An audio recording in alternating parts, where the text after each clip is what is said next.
আমার সাথে তার বন্ডিংটা ছিল অন্যরকম, একদম বন্ধুর মতো, একদম মায়ের মতো, সন্তানের মতো।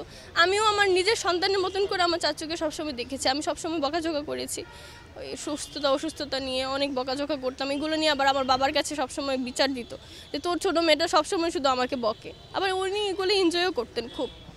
তো এই দিক থেকে আসলে স্মৃতি আলাদা করে বলার কিছু নাই।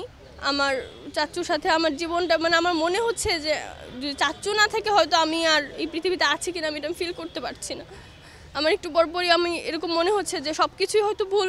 আমি হয়তো ঘুম থেকে উঠে দেখবো যে আবার সব কিছু ঠিক হয়ে গেছে, এগুলো কিছুই না। যে আমার চাচুর জন্য একটু দোয়া করেন, যেন ওনার ইহকালটা তো আসলে ভালো ছিল না, অনেক বেশি কষ্ট করে গেছেন, তো পরকালটা যেন সৃষ্টিকর্তা অনেক সুন্দর করেন। আর পরকালের জন্য আমি আমার মৃত্যুর পরে যেন আমি আমার চাচুর সাথে দেখা করতে পারি এবং বলতে পারি যে তোমার যে স্বপ্নগুলো, আমার চাচুর অনেক স্বপ্ন ছিল, আমার খুব ইচ্ছে আছে এই স্বপ্নগুলো আমি একটু একটু করে পূরণ করব।